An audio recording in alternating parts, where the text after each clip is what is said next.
Good morning, everyone. Today we're going to be working on lesson 12.4 in our math packets. And again, we're going to be talking about measuring. Oh, do you like my visitor today? This is Sophie. Yes, it is Sophie. She got a haircut. Look at that. She is all ready for her spring. Oh, she's so sweet. But she's very cold. She lost all of her hair. And now she's very cold. So she likes to be on my lap a lot these days. All right. Eleanor, do you still think she's pretty? Ha ha ha. All right. Everybody get out your green packets, 12.4. Today we're going to be working on using appropriate tools. I can choose an appropriate tool and use it to measure a given object. Wow. Maddox, what does the word appropriate mean? You are absolutely correct. Appropriate means the correct way, the right one. Appropriate means it fits. Okay? All right, let's talk about appropriate. If I want to measure how tall I am, would I stand on my bathroom or kitchen scales? No, that measures how much I weigh. What would I need to measure how tall I am? Right, I would have to have a yardstick or a measuring stick of some sort to see how tall I am. I would be doing length or height. Okay, what if I wanted to measure if I'm getting sick? And these days, you know how very important it is to take our temperature for COVID? Would I use a yardstick? Could I weigh myself and find out how much my temperature is? What would I use? Jersey? Absolutely. You would get a thermometer. A thermometer measures temperature. Okay, Liza, this one's for you. What would I do to measure how fast my car is going? Do you know the name of that measurement tool? I sure can't put my car on my bathroom scales. It wouldn't make any difference to do it with a ruler, would it? That wouldn't tell me anything. Right, there's that little dial right behind the steering wheel. And you've all seen it over the top of the seat. I know you've seen it. It's called a speedometer. It tells me how fast my car is traveling. Those are appropriate tools. Now today we're going to just try to figure out how to measure certain objects. All right, let's look at the dialog box. Pick one or more of these tools to measure the length of the track. How long is it? And then circle the tools that you used. All right, we have to measure the track. Now, in your packets, I sent you some straws. I sent you a chenille stem. And I wish I would have sent you a piece of string or yarn. So if you would do something for me, you will need some sort of string. You will need a string or a piece of yarn, or you know what? You can even use an old shoelace, okay? If you need to go get that, you can hit pause on the video and I'll give you a few moments. You go get it and come back to me, okay? All right. Welcome back. All right, here we go. Well, as you can see, my puppy just stole my yarn. But I could put my yarn on that track. Now, why can't I use my ruler? Elijah, why couldn't I do that? Right, because my ruler is straight and my track is curved. So I need to find a tool that I can curve. Now, because Sophie stole my yarn, I'm going to use my chenille stem. And I'm going to curve it and I'm going to crimp it at the end of do you see that? I don't really want to cut my chenille stem because we might need it on the next page, okay? All right, my track measured from this end to right there. All right, now here's another thing. You're going to have to pause the video for a moment. I need you to do something for me using the straws that I gave you. All right, now watch very carefully. In your packets or in your envelope that I mailed to you, you got one craft straw. That craft straw is very magical. I'm going to tell you why. Because it actually measures 1 inch. Okay? This is 1 inch long. So now very carefully, I need you to get out your scissors and you are going to cut the straws that I gave you into 1 inch pieces. Okay? So you're going to lay it down. You can use a little mark. You can do it with a marker and trace it. Now, because I've had lots of experience, I don't need to trace it. I can just cut it. It's easier to do one at a time, but always use the first one for your standard, okay? It will keep things pretty much even, all right? Always go back to the standard when you are copying, tracing, or cutting, all right?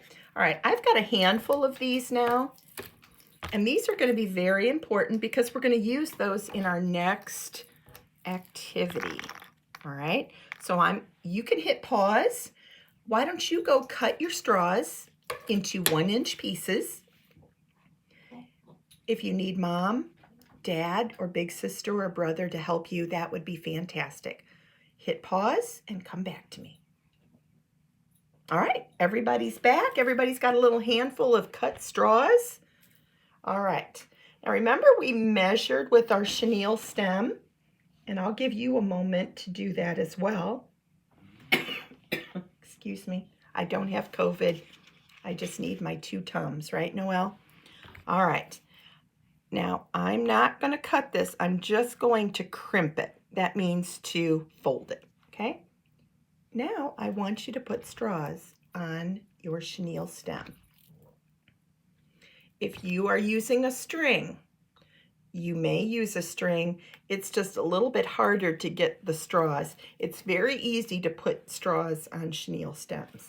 All right. Do they fit? All right, now we're going to count. I'm going to straighten out my chenille stem. 1, 2, 3, 4. So how many inches did our track end up being? Absolutely. It was 4 inches. Now, you may write just a 4. You don't need to write the word inches, but it's actually, we're measuring it with straws. So we would say it is 4 straws long. All right, are you ready? Let's go to the next page. I think it's time for a cup of coffee. How can you measure the length of an object that is not straight? Now that's what we just did, but look at this snake. JJ, you're loving this, aren't you? How could we measure something that's all giggly and woogly and not straight? Sure, we could take a piece of yarn, which obviously you're not going to believe what mine looks like now. It's horrible looking. Mine's kind of ruined. Looks kind of fat and chubby now. You could take a string or a piece of yarn and you could copy the shape using your yarn. And then look what they did. They put the straws on that piece of yarn. Now I'm never going to get a piece of straw on that yarn. So I'm going to go back and use my chenille stem. Okay. Now I gave you really long ones. I just have a short one with me. This one might take a little bit of effort, but could you make it wiggly like that? Woo! Well, that's kind of what it is. Now I'm going to bend my straw so I don't, or my chenille stem so I don't put any straws past that point. I'm going to straighten it out and I'm going to feed those straw pieces back on to my chenille stem. Is that a great way to measure or what? Look at that. And again, it came out exactly to 4 straws. All right, now for your work today, you're going to do the same thing that we just got done doing. You are going to tell me, would you use straws to measure or would you use string and straws? Yeah, you are right. Thank you for that. I heard you, Isaiah. I would use string or my chenille stem, then I would add my straw pieces. How would I measure this? That looks pretty straight, doesn't it? You are correct. I would just lay straws down. Yeah, perfect. Now, if you really want to get creative, you can practice using your rulers that I sent, okay? Remember, we always want to line up that very first one to the end of our object, and we're going to go all the way down, and where the object ends, and I don't think you can see this. I'll try to bring the camera, or bring this closer to the camera. Do you see where it ended? It landed absolutely on the number 5. So what does that tell me if I'm measuring with a ruler? If it started on the 0 and it ended on the 5, absolutely. Thank you, Javi. It did. It is 5 inches long. All right, let's go to the next page. Straws or string and straws? Eleanor, you and Allie are giggling again. Absolute. Yeah, you're just saying that's way too easy. I told you math was going to be real simple today. What about this? Looks like a recorder, like a flute. Because it's straight, I can just lay my straws straight.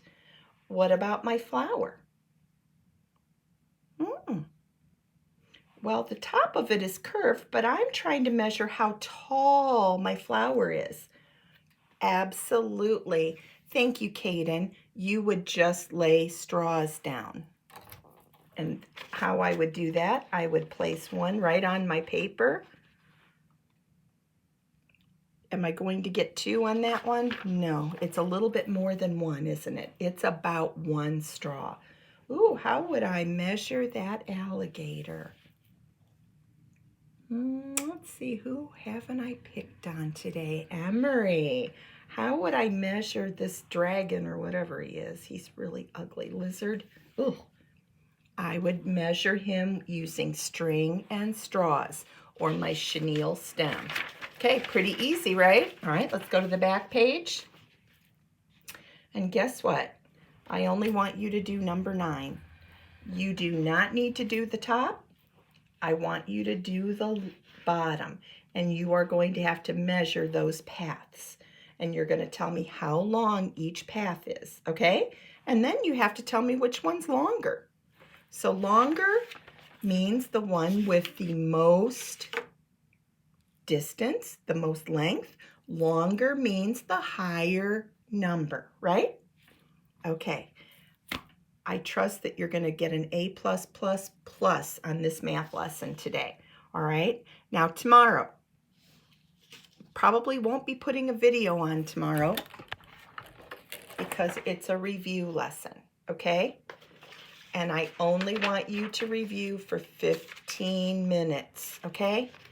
Save that for, you can do this whenever. Okay. Everybody shake your head up and down. Did everyone hear that? Daphne, you don't have to do it all at one time. Save some of it. It's a lot of fun. You're going to do some addition. Oh, there is some measurement. And there's even some words like shortest and longest. Oh, I love that. This probably won't take you very long to do it, but please don't spend more than 15 minutes, okay? I want Friday to be an easy day for you, okay? All right? I love you. I'll see you this afternoon on Zoom.